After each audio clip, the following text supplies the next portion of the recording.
Hello and welcome back to our channel, where we dive into the mysteries of philosophy, history, and the human mind. If you're someone who loves exploring hidden ideas that shape the way we think even if they sound a little mysterious or even spooky, you're in the right place. Today, we're going to talk about something that has fascinated people for thousands of years, the Greek concept of daimons.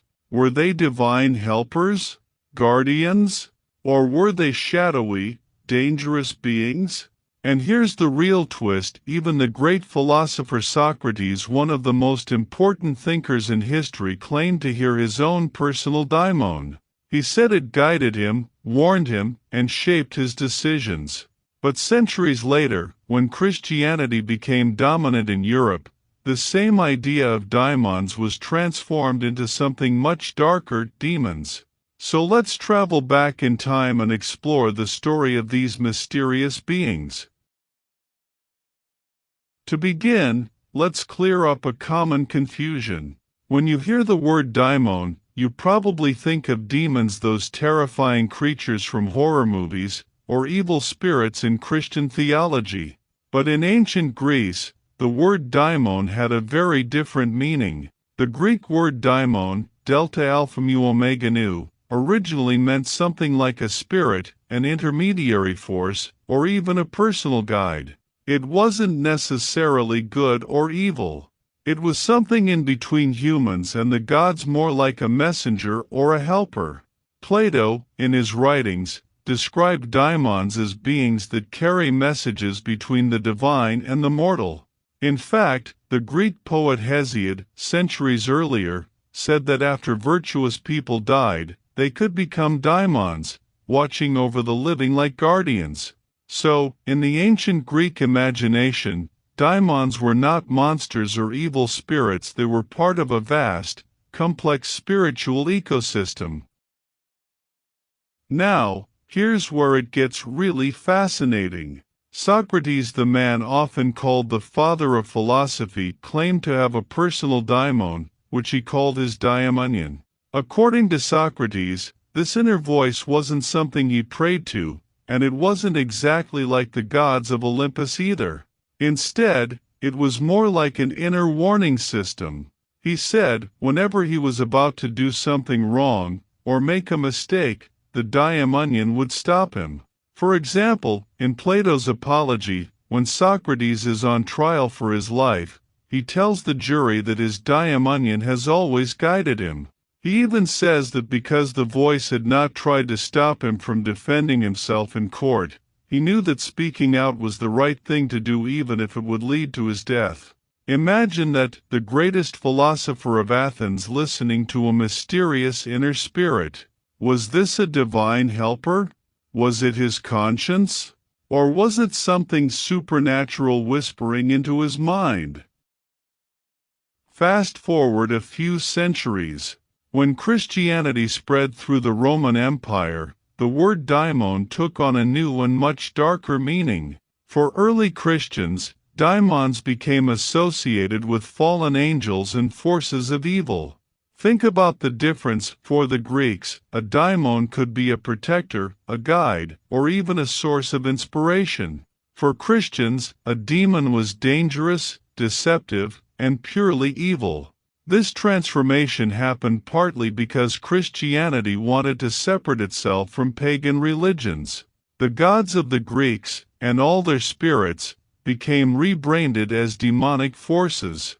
So, when you hear the word demon today, you're really hearing the echo of a Christian reinterpretation of a much older Greek idea.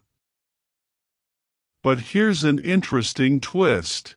Some modern philosophers and psychologists suggest that Socrates' daimonion might have been his way of describing something that we now call conscience, that little inner voice that tells us not to lie, not to cheat, not to hurt others. It's fascinating to think that the ancient Greeks might have interpreted what we call moral intuition or gut feeling as an external spirit guiding them. This raises a bigger question. When Socrates said he heard his daimon, was he experiencing a spiritual encounter, or was he simply describing, in ancient language, the workings of his own mind? Another angle is creativity. In Greek thought, daimons weren't just about morality. They were also connected to genius and creativity. Have you ever heard the phrase genius used to describe a great artist, poet, or inventor? That comes from the Roman version of the daimon, which they called the genius. Every person, they believed, had a personal spirit that inspired their creativity and guided their destiny. So, when a poet felt inspired, they might say it was their daimon speaking through them. In fact, the famous Roman poet Ovid wrote that a man's genius is his guardian spirit. This way of thinking makes us see Socrates' daimon in a whole new light. Maybe it wasn't just a warning voice, it might have been the same force that drove him to question, to think, to challenge the world around him. But let's not sugarcoat it. Not all daimons were seen as friendly. The Greeks also believed in chthonic daimon spirits connected to the underworld. Some were seen as dangerous, mischievous, or even harmful. So the idea of a daimon wasn't black and white. They could be protectors, yes, but they could also bring misfortune. In this sense, you can see how easy it was for later Christians to equate them with demons. Even today, the idea of a daimon hasn't completely disappeared. Carl Jung, the famous Swiss psychologist, spoke of inner archetypes and guiding figures that shape our lives. Some people interpret these as modern versions of daimons. Writers and artists still talk about their muse or their inner voice that helps them create. And when you feel like your intuition is warning you not to take a certain path, you could say you're experiencing your own daimon. So why does this matter today? Because the story of the daimon is really about the mystery of the human inner world. Is our intuition just biology, or is there something deeper, something spiritual guiding us? When we feel inspired, is that just neurons firing, or could it be what the Greeks once called a daimon? Socrates trusted his daimon enough to let it shape his destiny, even in the face of death. Whether you interpret that as spiritual or psychological, it shows the incredible power of listening to our inner voice. So, were daimons divine helpers or shadowy beings? The truth is they were both. They were complex, mysterious, and hard to pin down, just like human experience itself. For the Greeks, daimons were part of daily life, guiding, inspiring, warning. For Christians, they became symbols of evil. And for us today, maybe there's something in between, a way of talking about that strange, powerful force we all feel inside, the force that guides us, warns us, and pushes us toward our destiny. As we come to the end of this journey, let's step back and think about what we've uncovered. The story of the daimon is not just a dusty piece of ancient philosophy, it's a mirror reflecting the deepest questions of human life. The Greeks believed daimons were the invisible forces walking beside us, sometimes helping, sometimes warning, sometimes even leading us into shadow. Socrates trusted his daimon so completely that he shaped his life, and even his death, around its guidance. For him, the daimon wasn't superstition, it was reality. But history changed the meaning. What was once a personal guide became, under Christianity, a symbol of evil. The daimon was rebranded as the demon, a force to be feared rather than followed. That shift reminds us how much power culture and religion have to shape the way we see the unseen. And yet even with those changes, something of the daimon never died. It still lingers in the way we talk about our inner voice, our intuition, or our creative spark.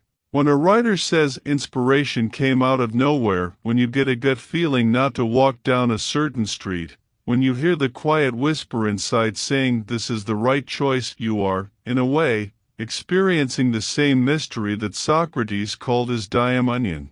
So what are daimons, really? Divine helpers? Dark beings? or simply an ancient name for the invisible forces within us? The truth is they are all of these things. They are symbols of the paradox of human life, the light and shadow we carry, the guidance and the temptation, the inspiration and the fear. Maybe that's why the idea has lasted so long. Because deep down, every culture, every religion, and every person has wrestled with the same question: is the voice inside of me mine, or something greater? And perhaps that is the real legacy of the daimon. It's not about whether they exist out there, floating around in some spiritual dimension. It's about the fact that we act as if they do. We listen. We hesitate. We create. We follow. We resist. In that moment, the daimon is alive, whether as a spirit, a conscience, or a symbol of our hidden depths. So here's the challenge I'll leave with you. Listen. The next time you hear that small, quiet whisper inside, whether it's telling you don't do this or pushing you to take a leap of courage, pay attention. That might just be your daimon. And who knows? If Socrates trusted his daimon enough to face death, maybe we can trust ours to guide us through life. If you found this exploration fascinating, make sure to like this video, subscribe to the channel, and share it with friends who love philosophy and mystery.